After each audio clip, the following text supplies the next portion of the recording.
Hi everyone and welcome to Module 3. So first of all, I want to just tell you once again that you've done really good work in Module 2, creating your statement of inquiry, putting the stage for your unit plan. So now in Module 3, we are going to design an assessment that goes with it. If ever you have the feeling that you have to modify the statement of inquiry that we have created, then just do so. It's of course something which is possible because sometimes there is like two ways of starting a unit plan. Either we choose the global context explorations context and then the concepts, and we build the SY and then the task, but some other people will first think about an authentic task that they want to do with the students and then choose all the concepts and global context explorations afterwards. So it doesn't matter which way in general that you start your unit with, the idea being to complete it and to make it like logical at the end. So let's go to Module 3 already. So in Module 3, the first two activities are, the first one actually is just to, really fast, just to say that for you, what's important that the students should know, think and do, like at the end of the MYP, because it's like the aim of the MYP, and you'll see that you perhaps have very different perspectives on that, and depending on what we want to aim, then we'll choose like activities and assessments that will lead to that. So just a time to reflect, to start the module, just to say that what you think. So don't take too much time doing that. Then in the assessment in the MYP forum, you have to watch a video, and just to compare, there's like two tasks which are suggested. Once again, always here are like instructions, which are the ones which are given in the module notes, but I cannot change the instructions in the module notes. So what I do, once again, is that within my first post, I just try to clarify my expectations. So here, looking at the video, which is in the module notes. If I go there, it is here, and you can put it full screen. It is a Vimeo video. If ever it doesn't work, we can find the same video on YouTube, and I've done that. If ever you want me to send you the link, just write to me. So that's something which can be done.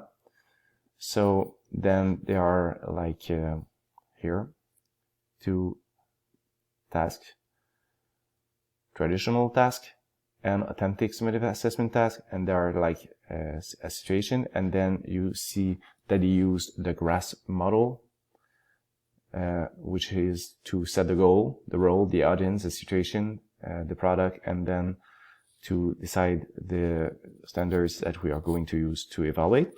So comparing the two, you can it's just to reflect about that. It's not about that video in particular, just to try to see how we can perhaps do things in other ways.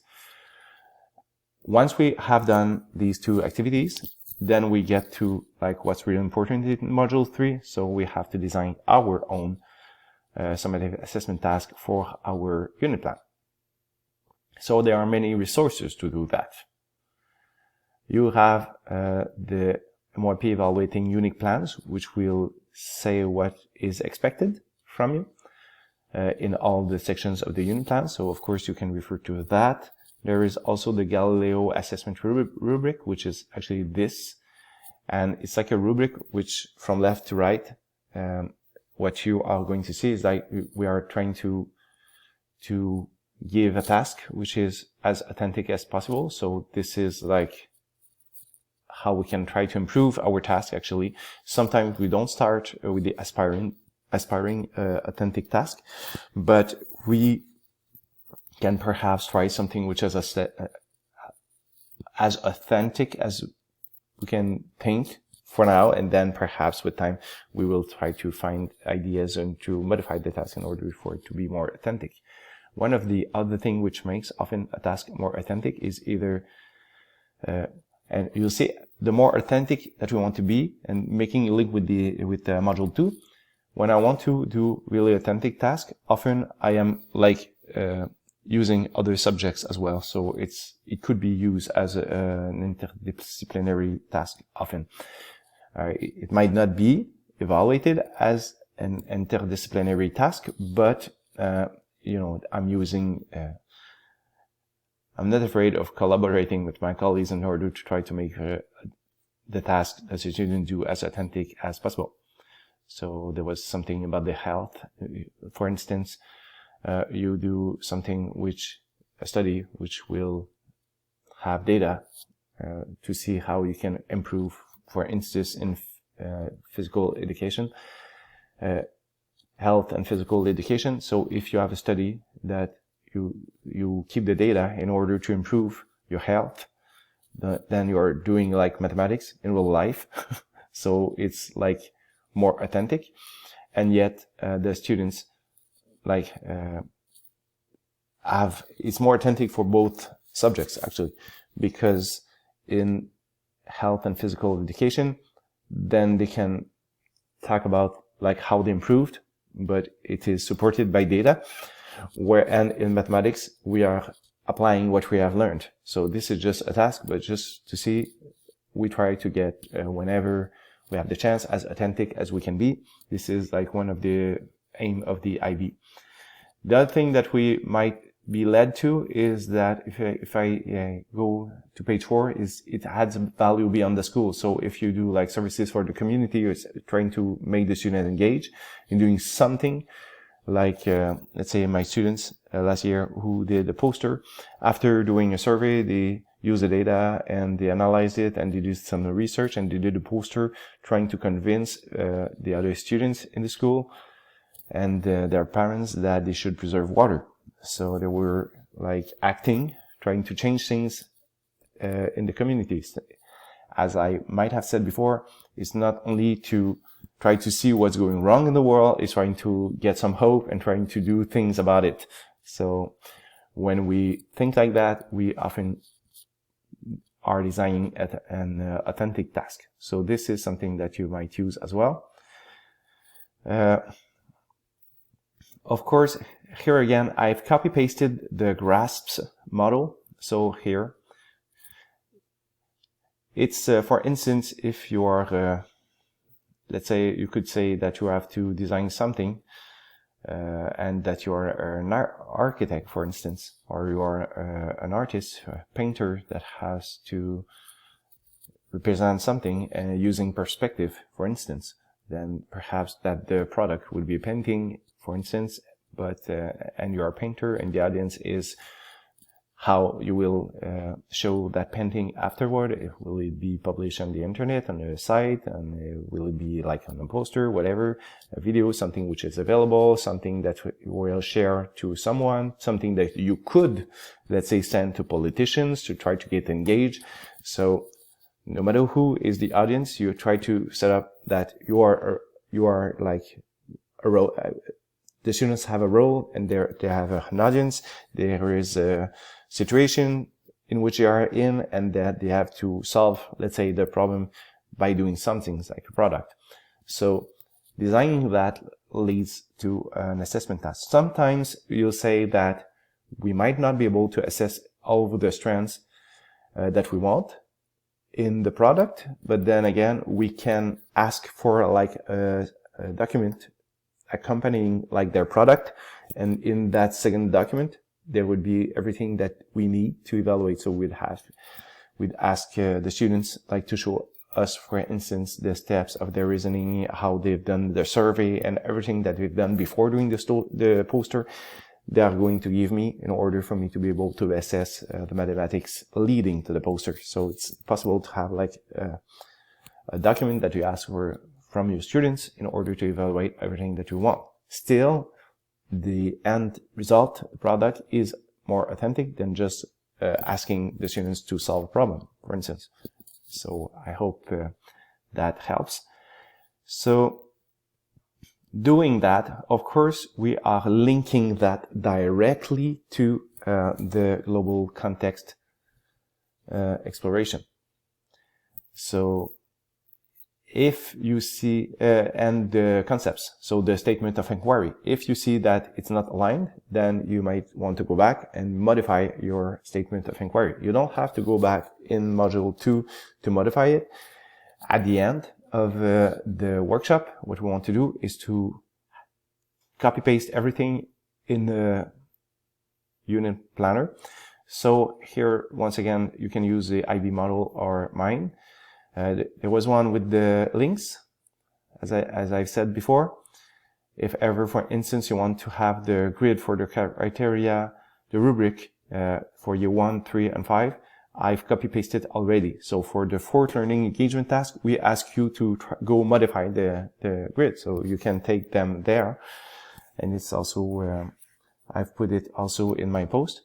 So you have explanations, but at the end, you can just click, press on the right button, erase the line, and then it becomes like neater, just like what we need to do to have done. So that first part here, key concept, related concepts, global context and global context declaration, and the statement of inquiry, all that part has been done in module 2. So if you have to modify it, you can go directly in your unit as you go through the modules and try to build your unit, and then you can say, well, okay, right now, here's where I'm at. Here is where we're working right now. The summative assessment task will go here in the middle. The objectives will be on your left. Let's say DI, D3, D1, 2, 3. Sometimes I just leave it at that because I don't always assess D4 and D5. The standard is to evaluate all strands at least 2 times during the year. So let's say like A3 has to be, well, all of the strands have to be assessed at least 3 times during the year. So sometimes I do more than that. So I select those who are more appropriate for my task. Here, write a brief statement that explains how your authentic summative task is aligned with the statement of inquiry. This is what goes right here. So here, let's say the grass model that you have designed. Here, the criterias that you will be assessing. Then here, I just copy paste the SOI. It's not mandatory. I could erase it actually, but the idea is to help me summarize how my task will be able to answer the statement of inquiry, if I may say. It's directly linked. I have to show and to prove, if I may say, that my authentic task is directly linked to my SOI. If ever you have 2 tasks during a unit, which is possible, of course, especially if we're using criterion A, then just select the row, right button, add a row, and copy paste the information, and then you have 2 lines, 1 for each summative assessment task. You also had done the service as action here, which was module 2 learning engagement 4. You have thought about ideas that the students could do for service as action. Okay, if I go back to it. So that's something that you've done also. Then, let's go to the 4th learning engagement activity. Here, once again, click on my post. The rubrics for year 1, 3, and 5 in mathematics, just change the word, but not the whole sentence. For instance, if I go to criterion D, you have examples anyway on it. But if you have to reach a correct solution, perhaps to design a poster, you understand? You can like modify the sentence in order to link it to your task. Also, oral clarifications, things that you would say to your students, and also attach sheet clarifications, which is not clarifying the criteria, but clarifying the task. So this is something that you want to do as well.